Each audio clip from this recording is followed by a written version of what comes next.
মামা বড় নয়, দেশ বড় না মামা বড়, এলাকা বড় না একজন ব্যক্তি বড়, কোন ব্যক্তি বড় নয়। আমরা এই রাতাবাড়ি জিপির হোম জিপির সভানেত্রীর প্রতিনিধি, শাসক দলের সভানেত্রীর প্রতিনিধি মালিক ভাইরে আহ্বান করিয়ার, হাজিরবাজার পৌরশহর জিপির সভানেত্রীর প্রতিনিধি জুনেল হোসেনকে আহ্বান করিয়ার, আনিপুর নয়াচলা জিপির সভানেত্রীর প্রতিনিধি গুলজার হোসেনকে আমরা আহ্বান করিয়ার, রাজনীতি কোন ব্যক্তির স্বার্থে আপনারা করুন না জনগণের স্বার্থে করুন, আজকে তা প্রমাণ হয়ে যাও। আমরা চাই আর আপনারা এটা আগ বাড়িয়ে আইন এমএলএ সহযোগে একটা বরিষ্ঠ পদক্ষেপ গ্রহণ করুন এবং এই রাতাবাড়িকে সুরক্ষিত রাখুন। আমি আশা করব আগামীকাল সকাল থেকে আজকে রাত্রে থেকে আপনারা আমরা পাইব। আমার সরকারি বাড়ির ওয়ার্ডের মেম্বার সমতুল্য আমি আহ্বান করিয়া এমএলএ সাথে যোগাযোগ করিয়া শুনুন, এমএলএ কেন ভুল তথ্য প্রদান করা হয়েছে। আমি যতদূর জানছি এমএলএ একজন জনহিতৈষী মানুষ, সবসময় জনগণের পক্ষে থাকুন। এমএলএ কেন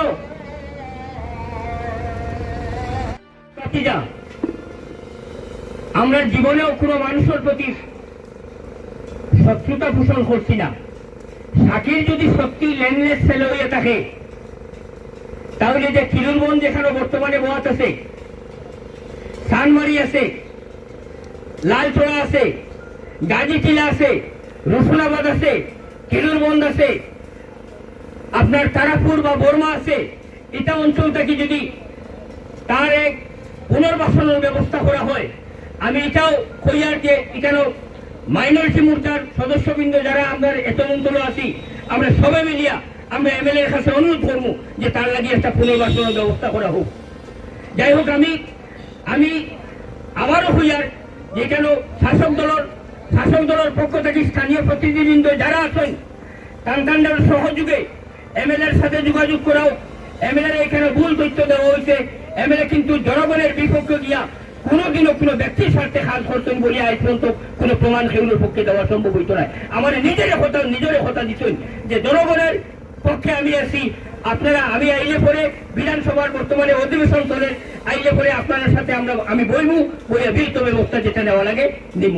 তো যাই হোক, আপনারা আমার সাথে হন। আমি আপনাদের প্রতিশ্রুতি দিয়ার যে এমএলএ আপনারা সাথে আসুন এবং এলাকার বৃহত্তর স্বার্থে যে পদক্ষেপ নেওয়ার প্রয়োজন তাই নিতে নিবা। আমি আজকের সভা থেকে একটা প্রস্তাব রাখি আর যে আমরা এলাকার একজন বিশিষ্ট ব্যক্তি এবং বিজেপির বরিষ্ঠ নেতৃস্থানীয় ব্যক্তি যেমন আমরা ননীগোপাল রায় স্যার আসুন, আর আমরা এত অঞ্চলের বিভিন্ন পঞ্চায়েত স্তরের জনপ্রতিনিধি যারা আছেন এরা সহযোগে এবং এলাকার বিশিষ্ট ব্যক্তিবর্গ যারা রয়েছেন এরা সহযোগিতা একটা প্রতিনিধি দল আজকে গঠন করা হোক এবং এমএলএ হওয়ার সাথে সাথে আমরা তার সাথে দেখা করিয়া বিহিত ব্যবস্থা গ্রহণ করার পদক্ষেপ আমরা গ্রহণ করি এবং এমএলএ মহোদয় আমরা কথা দিচ্ছেন যে যা পদক্ষেপ নেওয়ার প্রয়োজন তাই নিবা। আপনারা আমার সাথে থাকুন, এমএলএ আপনার সাথে এই এলাকার জনগণের সাথে আসুন। আমি এই প্রতিশ্রুতি আপনারা দিই। ধরনের প্রকল্প বাস্তবায়ন করতে চাইলেই খুব সহজে সেই প্রকল্পগুলো বা প্রজেক্টগুলো বাস্তবায়ন করা যাচ্ছে। ফলস্বরূপ আমরা দেখছি যে যে কাজটি প্রায় অসম্ভব ছিল, যেমন রামকৃষ্ণগড়ে একটি মেডিকেল কলেজ, প্রচুর জমি থাকার কারণে সেই মেডিকেল কলেজও বর্তমানে কাজ পুরোদমে চলছে এবং আগামী খুব দেরি নয় আমরা আশা করি সেই মেডিকেল কলেজ থেকে আমরা এত অঞ্চলের মানুষ সার্ভিস পাওয়া শুরু করবে। আমাদের এই শ্রীভূমি জেলার মধ্যে গ্রামীণ বাজার সবচেয়ে বেশি ট্রানজাকশন কেনাবেচা আমার মনে হয় আমাদের রাতাবাড়ি খাজির বাজারে সবচেয়ে বেশি হয় এবং ওই বাজার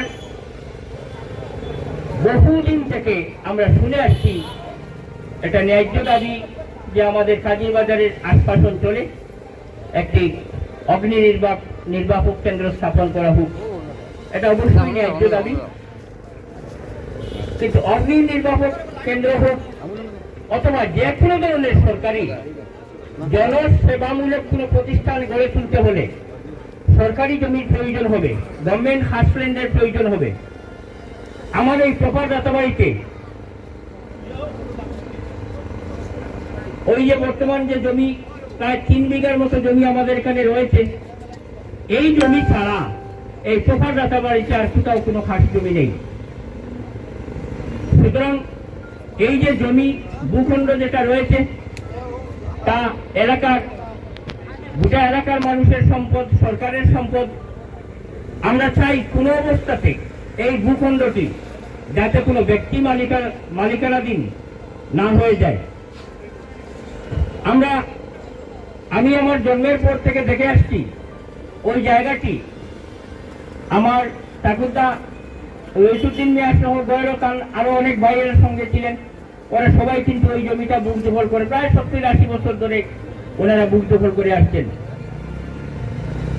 কিন্তু পরবর্তীতে যখন ওই জায়গাটি ফায়ার ব্রিগেড স্থাপন করার জন্য এখান থেকে আমাদের আরকেনগর রেভিনিউ সার্কেল থেকে তার প্রপোজাল দেওয়া হলো।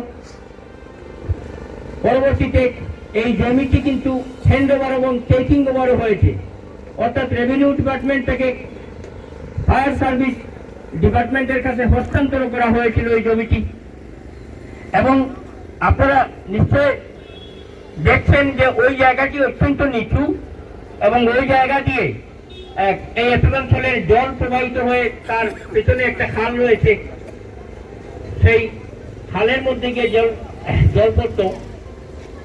তো এই জায়গাটা অত্যন্ত নিচু থাকার কারণে পরবর্তীতে তখনকার আমাদের জেলা পরিষদ হেলাল আহমদ খান সাহেবের জেলা পরিষদ ফান্ড থেকে 10 লক্ষ টাকার এখানে আর্থ ফিলিং করা হয়েছে, মাটি বোরাট হয়েছে। তো যাই হোক, বিভিন্ন কারণে এখন পর্যন্ত এখানে ফায়ার ব্রিগেড স্থাপন হয়নি।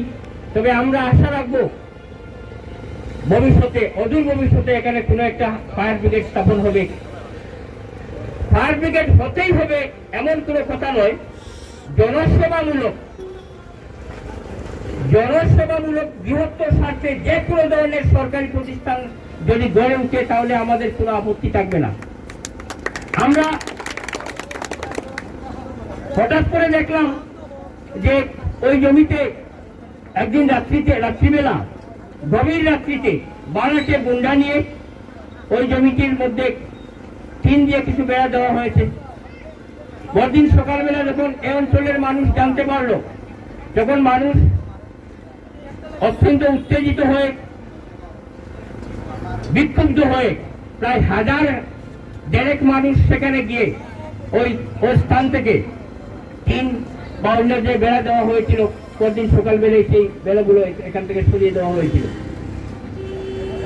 আমরা পরবর্তীতে এখন একটা বিষয় এখানে পরিষ্কার না করলে না হয়, আমি ওই বিষয় নিয়ে আমাদের জনহিতৈষী রামকৃষ্ণনগরের বিধায়ক শ্রী বিজয় মালাকার বাবুর সাথে আমার সংক্ষিপ্ত আলোচনা হয়েছে টেলিফোনে। উনি বলেছেন যে রাতাবাড়ির জনগণের স্বার্থে যে কোনো ধরনের পদক্ষেপ গ্রহণ করতে তিনি আগ্রহী। রাতাবাড়ির জনগণের স্বার্থে যে কোনো ধরনের পদক্ষেপ গ্রহণ করতে তিনি আগ্রহী। আমি ওই বিষয় নিয়ে আমাদের রামকৃষ্ণনগরের বর্তমান ভারতীয় জনতা পার্টির অন্যতম একজন বরিষ্ঠ কর্মকর্তা যেমন বিশ্বতুষ সেন্সারের সাথেও আমার আলোচনা হয়েছে। তিনিও বলেছেন না, এটা রাতাবাড়ির সম্পদ এবং প্রপার অঞ্চলে একমাত্র খাসভূমি, এটা কোনো ব্যক্তি মালিকানাধীন হতে পারেই না।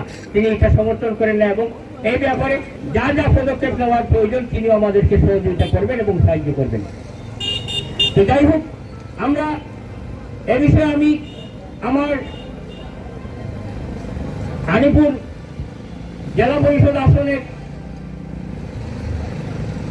বর্তমান সদস্যের প্রতিনিধি বিলাল ভাইয়ের সাথে আমার আলোচনা হয়েছে। বিলাল ভাই বর্তমানে গুয়াহাটি রয়েছেন, তিনি এমএলএর সাথে বিস্তারিতভাবে আলোচনা করতেন। গতকাল তিনিও আমাকে আশ্বাস দিয়েছেন যে আমরা এলাকার জনগণের পাশে রয়েছি এবং কোনো অবস্থাতে এই জায়গাটি যাতে কোনো ব্যক্তি মালিকাধীন হতে পারে না।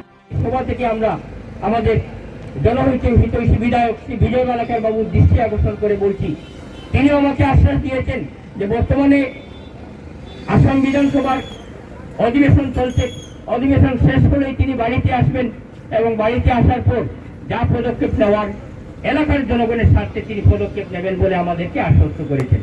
তো যাই হোক, আমি আজকের আবহাওয়া পরিস্থিতি সুবিধাজনক নয়, এখানেও আরো অনেক বক্তারা রয়েছেন। আমি আজকের সভা থেকে শুধু একটা প্রস্তাব রাখবো যে আমাদের এত অঞ্চলের বিশিষ্ট নাগরিক এবং ভারতীয় জনতা পার্টির বরিষ্ঠ কর্মী এবং নেতৃস্থানীয় ব্যক্তিবর্গ আমাদের নলিগোপাল স্যার, নলিগোপাল রায় মহোদয়কে সঙ্গে নিয়ে আজকের এই সভা থেকে একটি প্রতিনিধি দল গঠন করা হোক। এমএলএ আসার পরপরই আমরা ওনার সাথে সাক্ষাৎ করব এবং আমরা আশা রাখবো যে আমাদের কর্মবীর বিধায়ক শ্রী বিজয় মালাকার মহোদয়ের বরিষ্ঠ হস্তক্ষেপের মাধ্যমে এই সমস্যার আশু সমাধান হবে। আরো একটা প্রস্তাব রাখছি যে ওই জায়গাটি ওনার নিজের তৎপরতায় যেন অতি শীঘ্র ওই জায়গাটি ডিমার্কেশন করে সংরক্ষিত করে চতুর্দিকে বাউন্ডারি ওয়াল করে রেখে সংরক্ষিত রাখা হোক এবং ভবিষ্যতে যে কোনো ধরনের রেতাবাড়ির উন্নয়নে যে কোনো ধরনের জনহিতৈষী সেবা গণসেবামূলক যে কোনো প্রতিষ্ঠান গড়ে যদি এখানে তোলা হয় তাহলে আমরা এটা সাদরে আমরা খুবই খুশি হব, আমরা সাদরে গ্রহণ করব এবং আমাদের বিধায়ক শ্রী বিজয় মালাকার বাবুর কাছে আমাদের এত অঞ্চলের সর্বস্তরের জনগণ চিরদিনের জন্য ঋণী থাকবে। তো সেই ফল আমি আর বিশেষ কিছু বলছি না, আমি শুধু এটাই বলবো যে এটা আজকের আমাদের এই প্ল্যাটফর্ম যেটা একটা নন পলিটিক্যাল প্ল্যাটফর্ম এবং এখান থেকে ওই ভূমি থেকে যারা গিয়ে ওই টিমগুলো সরিয়েছিল এরা আমি দেখেছি এর সিংহভাগ কিন্তু ভারতীয় জনতা পার্টির সমর্থকরাই আমাদের সঙ্গে ছিলেন এবং এই এলাকার এখানে কোনো পলিটিক্যাল যাতে রাজনৈতিক দ্বন্দ্ব আজকের এই সবার মধ্যে যেন রং ছড়ানো না হয় এটাই আমি গোটা এলাকার পক্ষ থেকে আমি আপনাদের কাছে অনুরোধ করছি। আমি আর বিস্তারিত বলছি না, আপনাদের সবাইকে আমাদের পাশে থাকার জন্য এলাকার সার্বিক স্বার্থে আজকের এই দুর্যোগপূর্ণ আবহাওয়ার মধ্যে আপনারা এখানে উপস্থিত হয়ে আমাদেরকে সমর্থন জানানোর জন্য সবার প্রতি আন্তরিক ধন্যবাদ জ্ঞাপন করে আমার বক্তব্য এখানে শেষ করছি।